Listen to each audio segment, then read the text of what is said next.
안녕하세요, 루장입니다.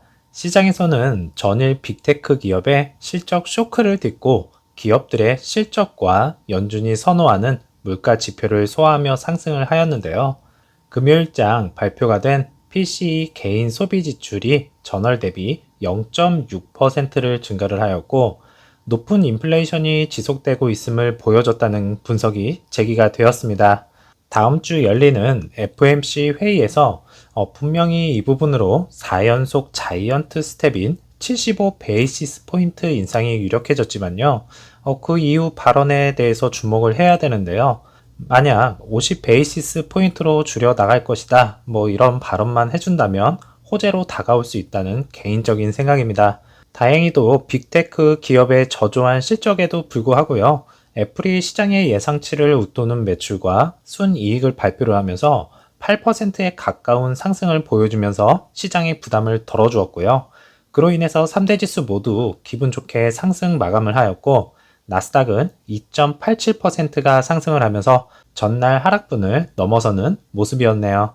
더불어서 빅스 지수도 어느덧 25 구간까지 하락을 하면서 시장의 안정감을 다시 찾아가는 듯 하겠고요. 10년물 국채금리는 재차 상승을 시도를 하는 모습이네요. 국채금리가 일단은 3.4 구간까지 하락을 해준다면 연말 랠리 가능성이 충분할 것 같고요. 아직은 조금 더 지켜봐야 할 것 같네요. 루시드는 나스닥의 상승에 힘입어서 14불대에 안착을 하는 모습을 보여주었고, 오더플로에서는 라지 스케일의 2거래일 연속 매수세가 들어온 것을 확인할 수가 있었네요.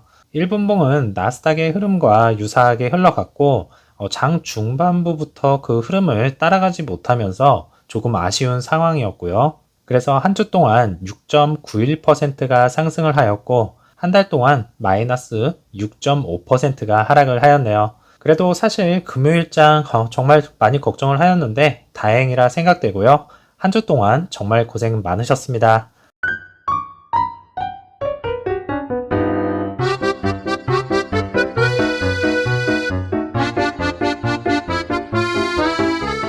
6대의 루시드 에어 차량이 벨기에에 있는 앤트워프 항구에 도착을 하였다는 소식을 전달해 드리겠는데요.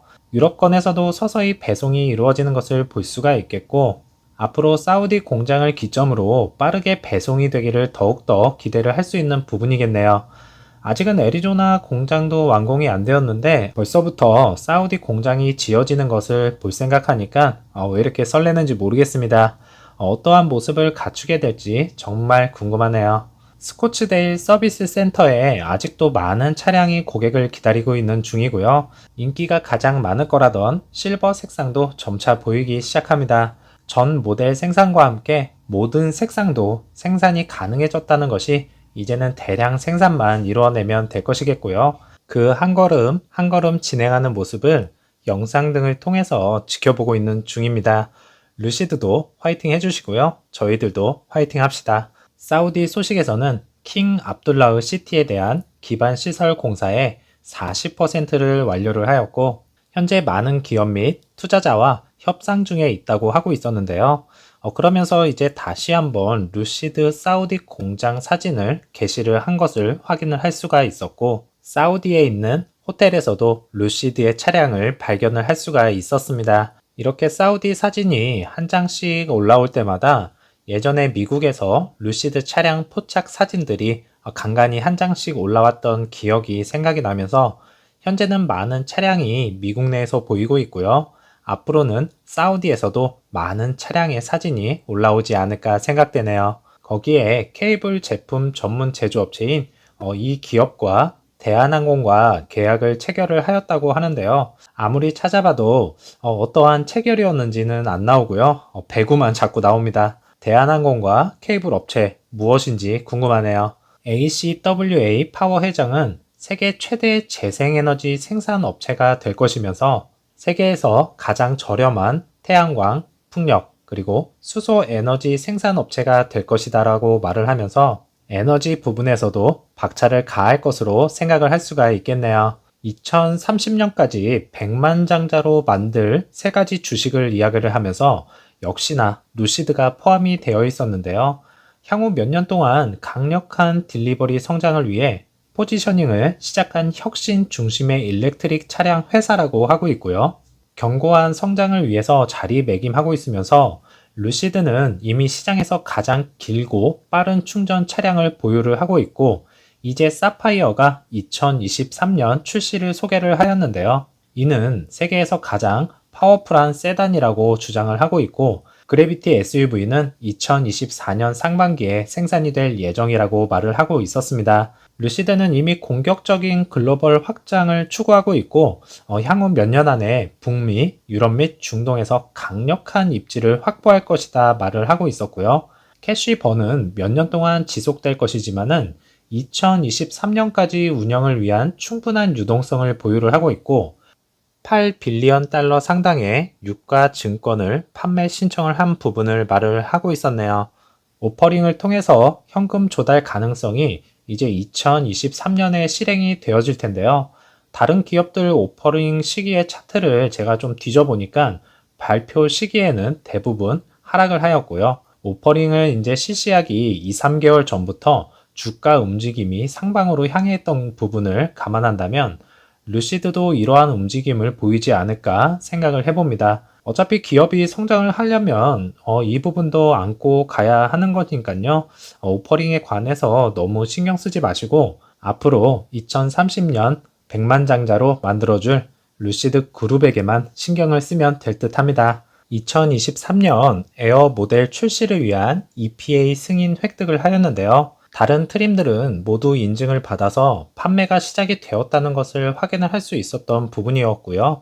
다만 루시드와 같은 테슬라 라인업의 일부 차량은 현재 승인이 되지 않았다고 말을 하고 있었는데요. 이것은 인증을 신청을 한 지 10월 달에 불과하고 평가가 되고 승인까지 약 30일이 지연되기 때문이라고 말을 하면서 차량 문제가 있다거나 뭐 그런 부분이 아니라는 이야기를 하였네요. 방금 전 기사 내용을 보았듯이 루시드 차량이 10월달 정도에 인증을 낸 차량이 사파이어 모델이 아닌가라는 생각이고요.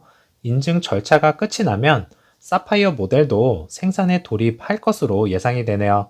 이번 어닝 때 사파이어에 대한 이야기가 나올지 한번 기대를 해보도록 하겠습니다. 2022년 모터원닷컴 스타 어워드에서 20대의 파이널 리스트를 공개를 하였는데요. 첫 번째로 루시드 에어 그랜드 투어링이 소개가 되었고요. 다음은 험머 EV, 현대 아이오닉 5 등이 20대의 차량들을 소개를 하였습니다. 과연 2022년 최고의 차량은 어떠한 차량이 될런지 정말 기대가 되고요. 추후 결선이 진행이 되어서 수상을 하게 된다면 다시 언급을 해드리도록 하겠고, 루시드 사파이어였으면 더 좋았겠지만 그거는 2023년에 기대를 해보겠고요. 좋은 결과를 기다려 보도록 하겠습니다. 루시드의 미니어처 모터는 테슬라의 전기 자동차의 심각한 문제라고 하는데요. 여기서 루시드 모터를 미니어처라고 말을 하는 것은 참 듣기 좋네요. 루시드 엔진은 모든 분야에서 미국과 독일 라이벌보다 훨씬 뛰어나고, 일렉트리카가 지난 몇 년 동안 많은 진전이 있었지만은 어떤 기업은 이것을 극복을 하였을 테고요. 현재 상황에 안주하면서 개선의 여지가 없는 기업도 보았습니다.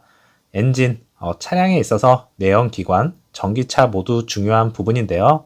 무게와 부피, 그리고 파워, 이 모든 것들을 이루어낸 루시드 모터스 엔진이 눈에 제일 많이 띌 겁니다. 피터 롤린슨의 에피소드를 통해서 확인을 했듯이 두 라이벌인 독일차와 미국차, 즉 포르쉐 타이칸 그리고 테슬라 모델 S 엔진과 비교를 할 수밖에 없는 것이 사실이고요.